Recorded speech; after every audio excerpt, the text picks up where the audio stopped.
Hey everybody, I just want to share something with you today. Have you ever just had one of those moments that just stop you in your tracks and you have to really pause and think about what just happened and why it happened and what your response to it should have been. And anyway, I had one of those moments this morning, and let me tell you, when I say it was one of those moments, it was one of those things that just, it's not going to leave me quickly, shortly.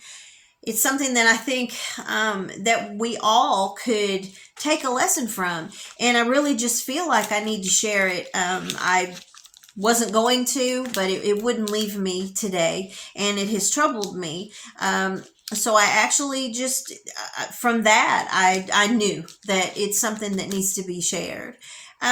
So, Barry and I receive a lot of messages. We get a lot of messages, text messages. We get messages through Messenger. And so this morning was the same. There were a lot of messages. Some are very encouraging messages from people that, try to keep us lifted up and to just help us keep walking home. And some of those are videos, and some of those are really long letters, and we get prayer requests. People are struggling all over. There's so much going on in the world. We've got all of these issues with the shutdown and what that has brought, to America, and, the problems with SNAP. And we have a problem in America with homelessness, and we have, all this fighting and bickering. And I saw this week where a young lady did a video about how, people just get on social media and they're just fighting about everything. And she said she had seen a video where people were fighting over whether or not it was okay to have this cat, and because this man was homeless, and so there's just a lot that it's a lot for the mind to just to battle all of that, the threats of war and what's going on with Israel, and all of the things. Let me just stop here. I could go on. All of the things that the Bible prophesied is a lot. It's a lot to be living in this time and to see. And so this morning, I was just going through some of those, responding to some messages and blocking some. I'm not above that if it's necessary. Certainly, I don't think that God expects us to be abused. Even if we don't agree with each other, we still have to be civil. And but then I came to a particular message, and it just, it won't leave me. So this message was from a 9-year-old little girl. It's not a grandchild. This is a child I haven't seen since she was probably about 4 years old, maybe. I've kind of kept up with her and her family, but certainly not carried on deep conversations, and was not at all prepared for this one. But this little girl, she just asked me one question, and I literally had to read it 3 times before I even knew how to respond to it. And all she said was, "Why is things so bad?" And I mean, I'm telling you, it's one thing when we as adults are asking, why is it so bad? Barry and I had a weekend like that where it just felt like an onslaught. Things were coming at us. The attacks are intensifying. Spiritual warfare is an all-time high for believers in Jesus Christ. And that can be something as big as, things that are going on in Nigeria where they're persecuting and killing Christians, or it can be something as big as a message where someone says that you're insane because, why are you such a Bible thumper? And so, we know that Jesus said these things would happen. But it's a different thing altogether when a child is asking, 9 years old, and if things is so bad, that was the way she said it, why is things so bad? that says a lot. It says a lot. The first thing, is people our kids are paying attention, that they're feeling this struggle that's going on in the world, and they're suffering, and sometimes they're afraid. We carried on a pretty lengthy conversation, and she shared some things with me, and things that maybe I as an adult might not think about being afraid about, but at 9 years old, very afraid about what's going on in the world, and why is it happening, and she had a lot of questions, and she had a lot of input.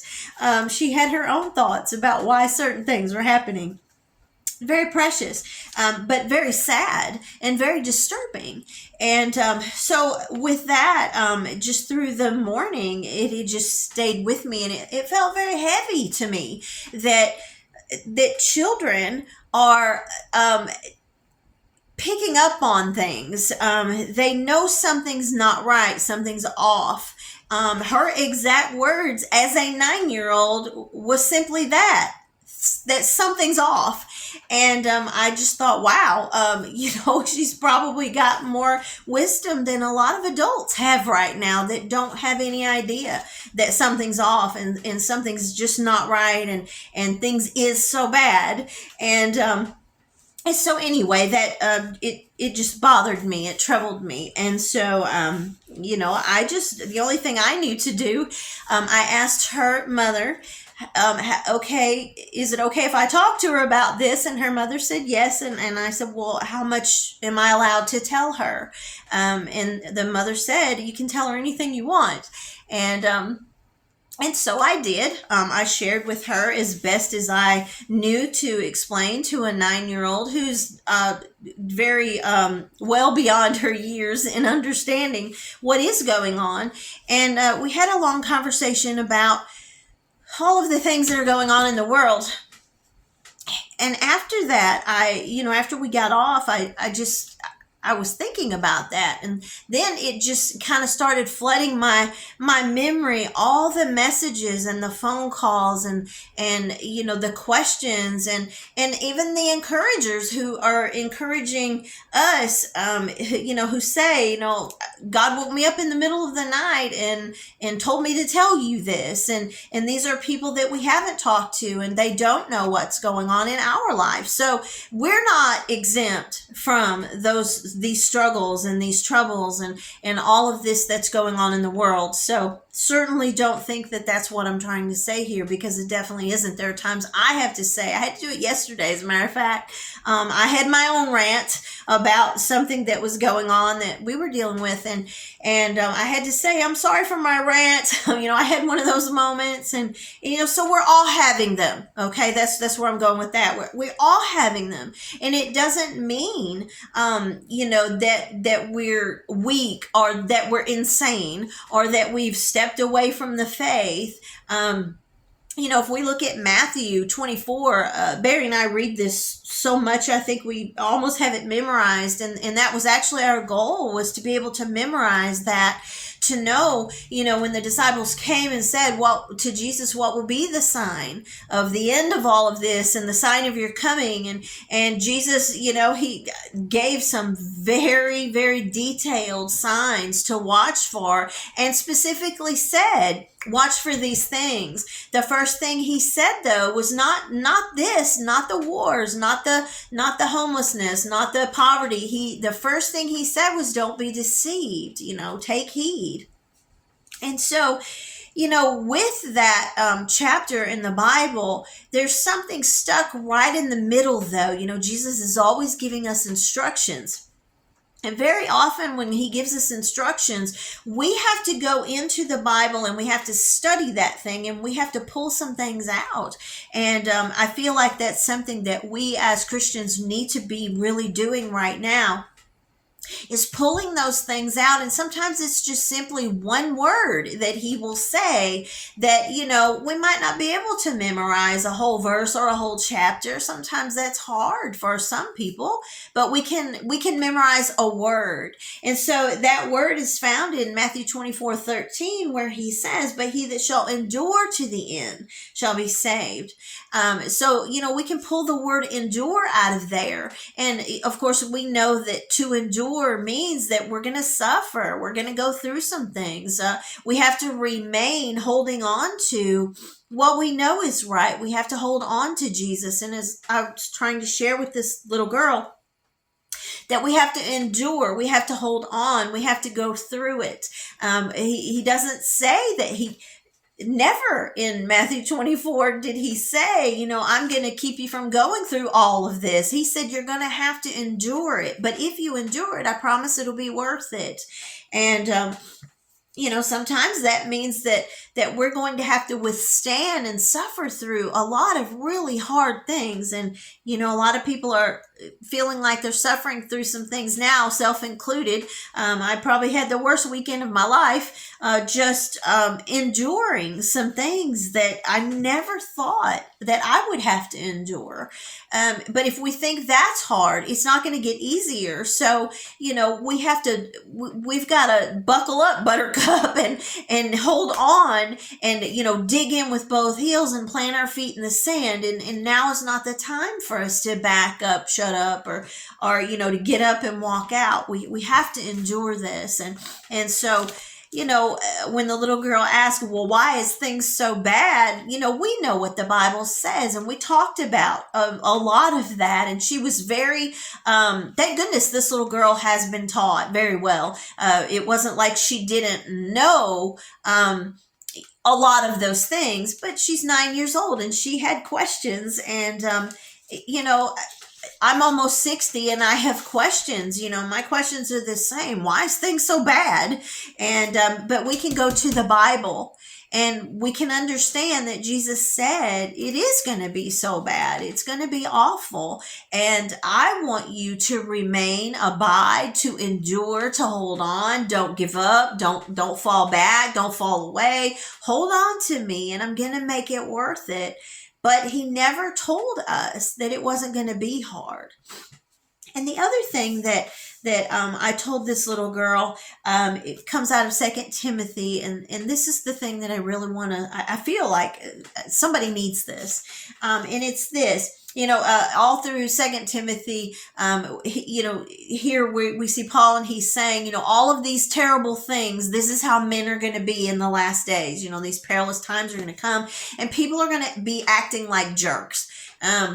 And he gives a long list of things, and then stuck right in there, he says, people are going to get worse and worse and worse, and people are going to be deceived and be more deceived, and they're going to be deceivers, and they're going to deceive you if you're not careful. So what do we do? And he says, continue in the things that you've learned and you've been assured of, knowing of whom you've learned them, and that from a child you've known the Holy Scriptures, which are able to make you wise unto salvation through faith in Jesus Christ. And so what does it mean to continue? To continue, of course, means to persevere, to carry on, to stick to your guns, an old timer might say. It means don't stop. It means remain. It means keep doing what is right.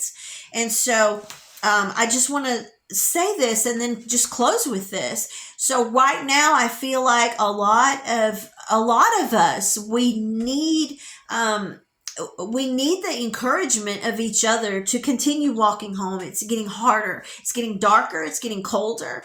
People are getting worse. The world is in terrible shape. There's so much going on. The warfare has intensified. The devil knows his time is short.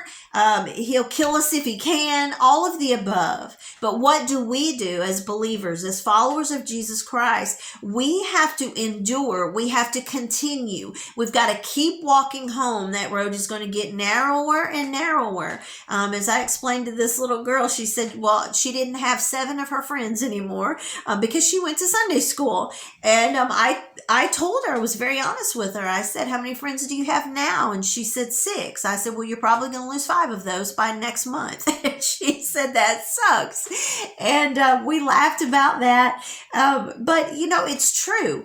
And I don't think that we can sugarcoat this thing. I think that we've got to be very honest about the condition of the condition of man, the condition of this world. And we've got to dig in and endure. We've got to hold on. We've got to remain and abide and, you know, grab onto Jesus, and hold on as tight as we can, because the enemy wants to steal us away. I think, and I'm going to close with this. I think it would do us all as believers well right now to look at some of these videos about these hostages that were taken from Israel on October 7th, and their endurance, the way they held on and how they made it through. And it's very hard to listen to. It's very hard to look them in the eye and see the pain, see the hurt, see the trauma that they've been through. But we as believers, we as Christians, we've got to understand that that's a perfect picture of, you know, what Jesus warned us about, and tells us that not could happen, not might happen, but is going to happen. That's what he said. And as this little girl, as we were kind of closing down our conversation, she said, Miss Tammy, it all sucks, but I'm just going to do it. And I said, what are you going to do? And she said, I'm just going to hold on tight. And that's a great lesson for all of us today. Coming from a 9-year-old, that's not a lesson from me. That's a lesson from a 9-year-old to me and to all of us. We're just going to hold on tight. And so if you're struggling out there right now, and I know a lot of us are, I'm struggling. I'm having a hard time with some things, and it's getting hard, and I'm tired, and we're all tired. We've been through so much, but that's the thing I want to leave you with. I've seen some weird stuff in this life. Some of you know me and know what some of that is, and I know some of your stories, and you've seen some weird stuff, and some of you have seen some weirder things than I've seen. But here's the thing. We've held on this long, and we made it through that. Whatever that is, we made it through that. We made it through that dark night. We made it through that horrible, horrible nightmare. And we held on to Jesus, and we didn't let go.